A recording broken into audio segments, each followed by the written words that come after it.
Hi, everybody. We're just going to have a quick conversation on the anti-ulcer medications. These are largely these days the PPIs, the proton pump inhibitors, but we need to also mention some of the older drugs and some of the other options that you're going to have and why you should or should not use them in each particular case.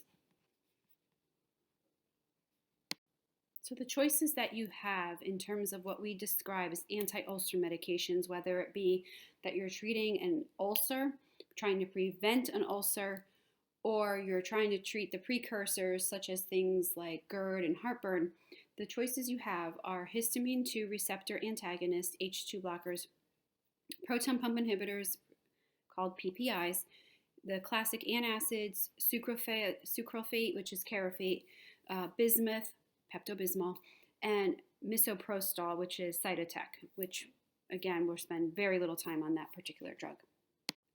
So even though this is a pharmacology course, I think I'd be remiss to say that some of the things that need to be considered in terms of making sure a patient either heals an ulcer or doesn't get an ulcer would be the following, and that is eradication of H. pylori or Helicobacter pylori, the infection that can so often be prevalent, especially in patients coming from foreign countries due to their water sources. We are not going to talk about the quadruple therapy for eradicating H. pylori in this particular conversation, but it is something that obviously H. pylori can lead to peptic ulcer disease. So we want to be cautious of that. Discontinuation of NSAIDs, discontinuation of anti-secretory agents, and then cautious use of anticoagulants. I often will say to people outside of gastroenterology that we stay in business because of the anticoagulants. Those that are out nowadays are not nearly the same strength and potency as Coumadin. Coumadin is like water in comparison to some of the drugs like Eliquis and Xarelto, etc. So, although exceedingly needed and useful for the heart, they are really tough drugs on the GI tract, and we do see a lot of gastrointestinal bleeding as a result. So, again, we're going to talk about drugs, but just remember there's drugs that need to be stopped a lot of times or really looked at in terms of the cause of peptic ulcer disease. So, back in the day, we started with the H2 blockers, the histamine 2 receptor antagonists. So these were the classic drugs like Tagamet, Zantac, Pepcid.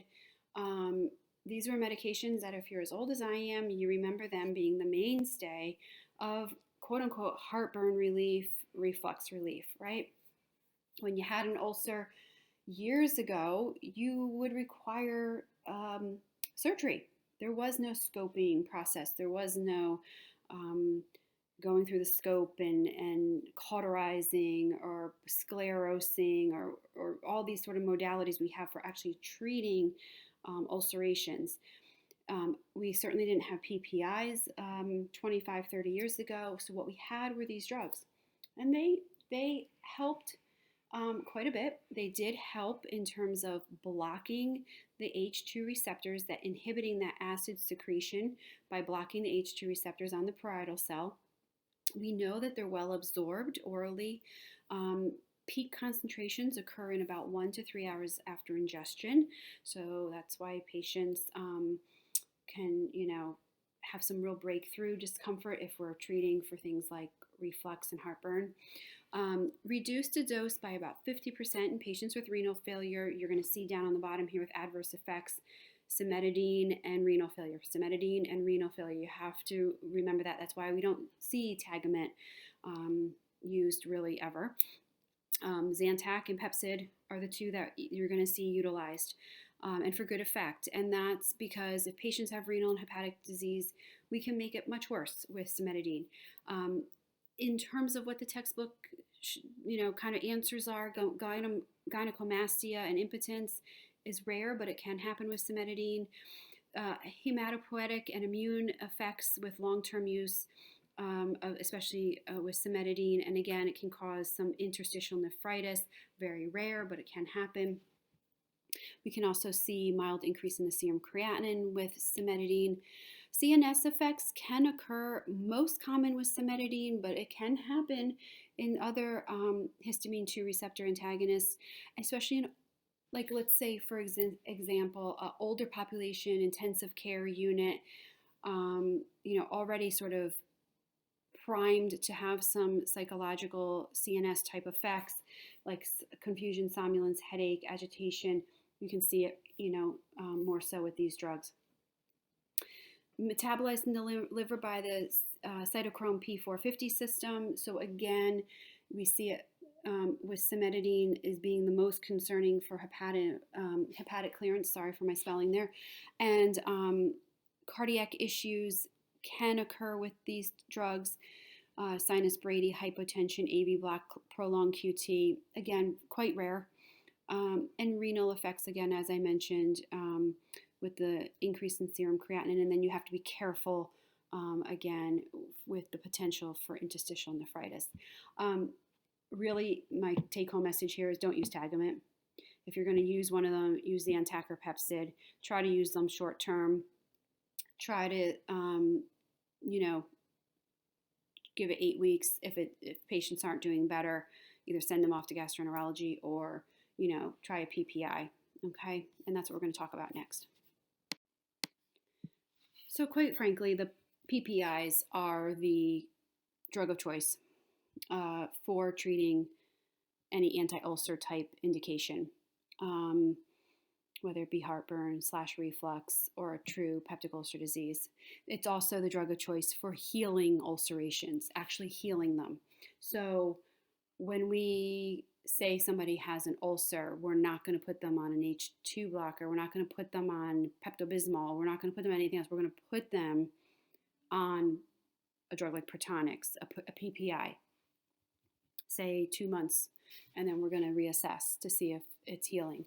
So what drugs are we talking about? We're talking about omeprazole, which is Pepcid, lansoprazole, Prevacid, dexlansoprazole, Dexilant, probably the newest of all of them, rabeprazole, Acifex, and then pantoprazole, which you all know from the hospital setting, Protonix, esmoprazolol, Nexium. Sometimes I get asked, why is Protonix the only one in the hospital? They won the bid. They have the IV. They've cornered the market because of the IV Protonix offering, and it's just, it's business. They came in cheaper than anyone else. So Protonix is what we generally see in the hospital, right? You see Pepcid as well most of the time.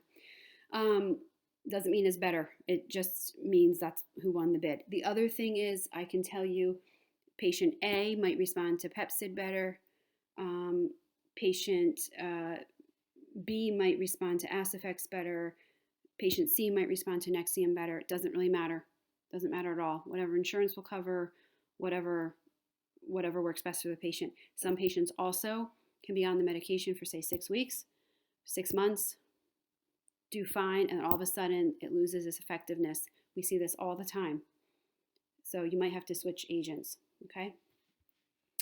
So these are taken once a day on average. Sometimes, obviously, gastroenterology will prescribe them twice a day, especially in patients who really do have peptic ulcer disease. Healing of that ulcer requires a lot of times twice a day. So that's about 2 months worth on average. How do these work? Mechanism of action is that they effectively block acid secretion by irreversibly binding, I should say binding, not bidding, to and inhibiting the hydrogen potassium ATPase pump. This pump resides in the luminal surface of the parietal cell membrane. I put a picture in here for you. It's really what they do is they turn off the pumps. They inhibit the proton pumps. They inhibit the release of acid, okay? That's how they're working. They inhibit acid. So it's a stronger acid suppressor than the H2RA blockers that we just talked about. They have higher ulcer healing rates and better rates in healing NSAID-induced intestinal injury, like duodenitis, gastritis, esophagitis, okay? So, and unlike the H2RA blockers, technically tolerance doesn't occur. Although, like I said, we will see that we have to switch patients from one PPI to another, okay? So that is the truth. With this said, some of you are going to ask me, well, how do you treat patients with a GI bleed who are on a Protonix strip? That's going to be a conversation for critical care pharmacology, and yes, we will talk about it. Okay, so I'm just giving you the non-acute issues right now. So if we go back far enough, for some of you, maybe your grandparents' age, if we go back far enough, all we had were the antacids. We didn't have H2 receptor antagonists. We certainly didn't have PPIs. We had a bunch of antacids. So you will get an older population of patients that think antacids are going to quote unquote cure their ulcer. It's not going to really happen. It's going to take care of some of the effects of heartburn and reflux, but it's not going to do the job of what a PPI can do. So antacids usually contain a combination of magnesium, trisilate, aluminum hydroxide, or calcium carbonate. Okay, so like Tums is your classic calcium carbonate, right? So I don't see this as much anymore, but I certainly do still see it where I can tell you classically, I had a gentleman, he was a truck driver. I'll never forget him, probably 10 years ago. He just thought more was more. He was ingesting a bottle of Tums every day. Now, the poor gentleman, was driving truck across country. You know how those truck drivers are pushed to the limit in terms of time. He couldn't take care of himself. He was actually bleeding, had a GI bleed, and kept treating it with more and more calcium carbonate. Well, what do you think I saw him in the hospital for? Not just a GI bleed, but also hypercalcemia.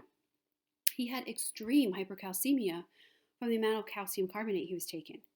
So you have to remember what's in these antacids, and in high enough doses, you can have adverse effects. So something to keep in mind. We also say that, well, how does this work? So antacids neutralize gastric acid. They reduce acid delivery to the duodenum, okay? Given the effectiveness, though, of the PPIs, as mentioned, antacids are not used for peptic ulcer disease management. You use an antacid for the occasional heartburn situation with, some mild associated gastroesophageal reflux, GERD, heartburn, and some reflux. Adverse effects are going to depend on the quantity consumed and the duration of use. The example I just gave. Agents that contain magnesium can cause diarrhea and hypermagnesemia. Some agents contain sodium, so you have to be careful with that heart failure patient. They don't go into fluid overload if they're just taking, a boatload of these antacids. Calcium carbonate, again, can lead to hypercalcemia, as mentioned. Agents containing aluminum can lead to neurotoxicity and anemia, especially in a renal patient. And all of these issues are more concerning in any renal impaired patient. It'll take a lot less to cause these adverse electrolyte issues. And again, this particular gentleman I'm mentioning was, he honestly was obese, and he also probably had a 50% functioning renal system. So again, it just added to the whole complexity of the case. But I'll never forget it because, yes, he almost died from hypercalcemia and a GI bleed because he was treating it solely with antacids. So this is the last drug that I really think you're going to see in use with some regularity, and that's carafate or sucralfate. It's a sulfolated polysaccharide. It's sucrose octasulfate complex with some aluminum hydroxide. So it's a combination drug. What it does is it helps prevent acute, sort of chemically induced mucosal damage. So think more like esophageal. And heals chronic ulcers without altering gastric acid or pepsin secretion or significantly buffering acid. So it's not really it's more coating. That's what I try to tell patients. You're kind of utilizing this to coat the esophagus and the stomach. I would never use this in lieu of a PPI.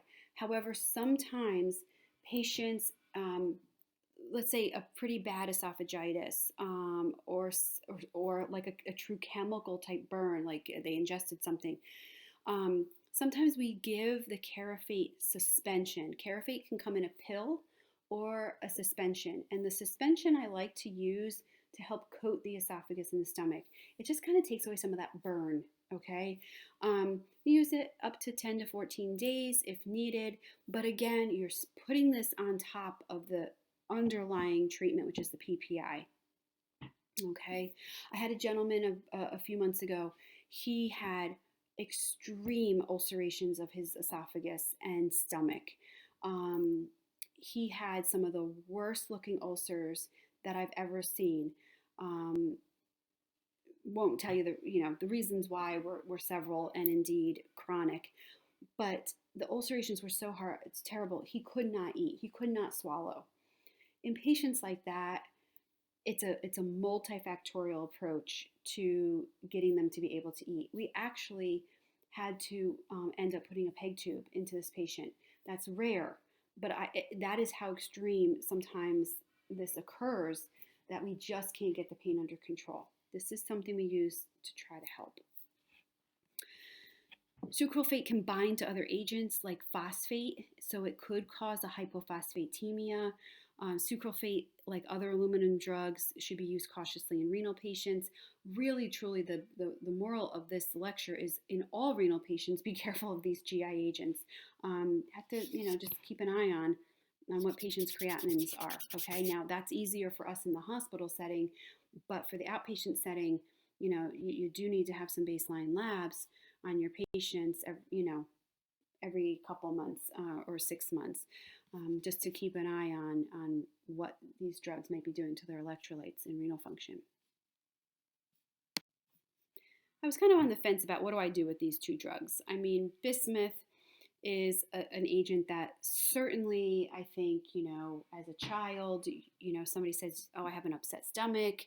We're not going to run, hopefully, and start a 14-day course of Pepcid or Prilosec. I think you can probably say maybe I just need a little bit of Pepto-Bismol, right, which is bismuth, or kaopectate is another common one.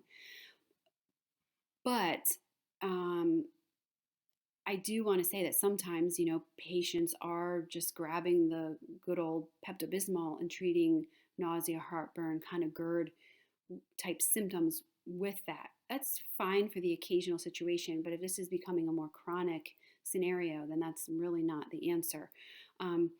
Also, you can treat diarrhea with Pepto-Bismol.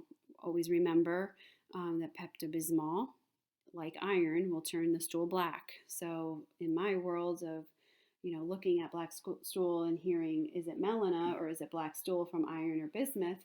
That's a big deal. So just don't be fooled by that. That you should, especially for outpatient, you should be asking, do you have black stool because you're taking Pepto-Bismol or iron?